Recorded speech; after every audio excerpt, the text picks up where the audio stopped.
Is that at a moment when Joe Biden says that he wants to heal the division and provide unity, there's an example of the fact that the two sides are implacably divided. Well, the way Ron Reagan talks about the 70 million Americans, I mean, he thinks they're just a bunch of crazy loon idiots. Now, that's fine. He's entitled to think that. But I don't think his father would have treated the people that voted against him that way. I think he would have said, look, we're in a hole here. America's completely divided. Let's try and come together and find common ground. But there's so much hatred on both sides. But if you've got tens of millions of people thinking that the other side is completely wrong, is making things up... and crazy. ...is lying... And I have to say, that's on both sides. You know, you've got the Trump supporters who But who are we to hate Antifa. Look at what happened here with Brexit. Exactly the same thing. We are now in a tribal era of the world where, driven by social media, it's not enough to argue or debate or reach points of consensus. You have to join your tribe, and then you must be blindly, hatefully supportive of everything the tribe says, and it doesn't matter if you're ever given facts to the contrary. And we've had it with Brexit, and we're seeing it with the Trump-Biden thing now. And it's sad. It's not what democracy is. Anyway, let's go to Laura with the weather.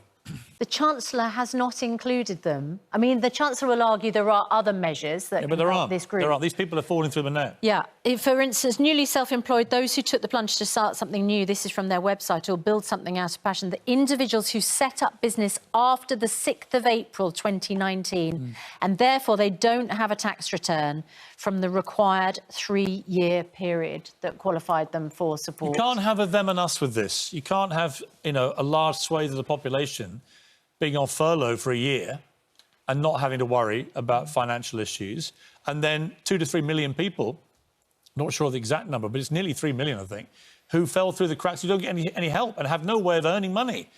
These people are people in businesses or industries that have been shut down in many cases. You know, if you're running a gym or you're running a pub or you're running a restaurant, whatever, what do you do? If your government says you must shut down, what do you do? And if you're self-employed and you got no help last time, imagine how you're feeling now. If now, again, you can't work through no fault of your own, but you don't have any support from the government. They've got to be taken care of. We'll talk to Gordon Brown about this a bit later, who, of course, helped navigate us very successfully, actually, through the 2008-9 financial crisis. And God, we could do with a bit of his help now, I think. Anyway. Well, he's on the programme, so we'll talk to him. Yeah, we will. Here are the latest headlines at 11 minutes to contest the election result. Despite reports he's under increasing pressure to concede defeat. Richard Gaisford is in Washington. Okay, thanks very much indeed. Just want to talk to Dr. Hillary. A small plastering company. Our 2 staff who still live with parents are getting regular payouts of $3,000 each, whereas us, the owners with a house and 3 kids, get nothing. We don't fit the criteria. This cannot be right. There's so many people. Jane on Twitter, one of those possible 3 million falling through the cracks, self-employed childminder, not eligible for support payments, and becoming more worried as it all drags on. Being told to close will be devastating financially.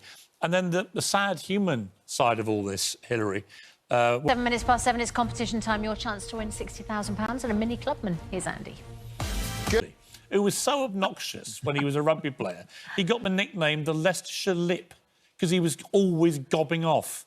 You know what, mate? Stick to your little weird-shaped ball and leave this kind of thing to the expert. He was an expert. You know what? He wasn't even a winger. He played in about 8 different positions. He did, yeah. That's your lip. Oh, he was very versatile. Honestly, trolling me about being gobby. Wow. Heard it all now. Pot kettle, son.